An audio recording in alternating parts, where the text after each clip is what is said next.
Ciao a tutti ragazzi, in questo nuovo video della serie chiuderemo il motore del KTM e rimonteremo anche completamente la moto, ma prima vi faccio vedere un po' di cosette che ho comprato per la moto. Allora, vi faccio vedere, ho preso queste manopoline nuove della Pro Grip, vi faccio vedere se riesco, eccole qui.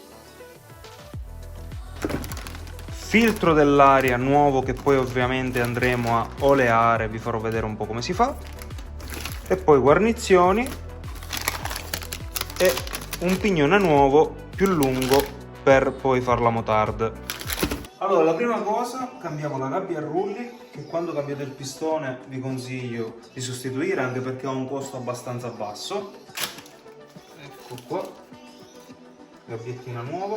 Questa è quella vecchia, sentite quanto si muovono i rullini all'interno. Questa è quella nuova, è molto più silenziosa perché appunto non è logorata e i rullini hanno poco gioco, quindi vi consiglio sempre di sostituirla. E si inserisce semplicemente qui sull'occhio di biella, molto semplice. Il cilindro è tornato dalla lappatura e, come vi avevo detto, è tornato veramente perfetto e quindi non ci rimane che iniziare con il montaggio del pistone nuovo.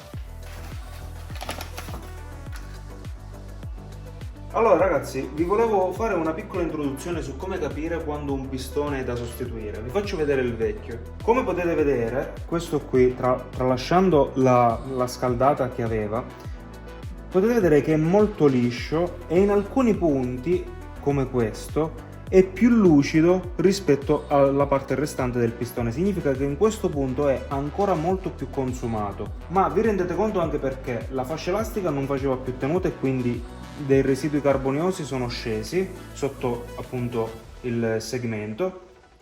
Inoltre vedete che quando il pistone è nuovo o ha delle piccole righe o è appunto poroso come nel questo caso, e quando appunto vedrete che il pistone sarà completamente liscio vuol dire che è già fuori tolleranza. Ovviamente la cosa migliore da fare è misurare il pistone e quando ha una tolleranza di 9-10 centesimi massimo va sostituito.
Allora ragazzi, adesso che il motore è pronto non rimane che farvi vedere il telaio del nuovo colore. Siete pronti?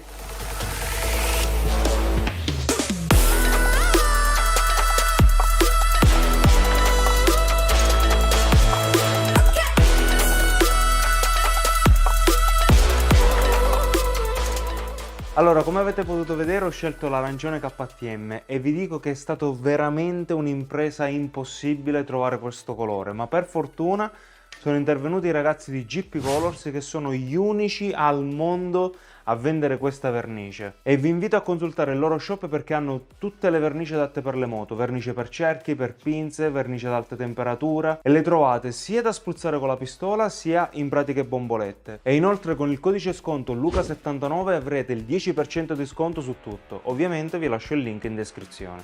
Ok raga, adesso che il motore è pronto e abbiamo visto anche il telaio direi di iniziare a montarlo.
Allora ragazzi, la moto in questo momento si presenta così, a me piace veramente tantissimo perché questo arancione fluo col nero spezza veramente tanto. Ovviamente poi metteremo le grafiche, cambieremo la copertina della sella che è rovinata, quindi iscrivetevi al canale e ci vediamo nel prossimo video.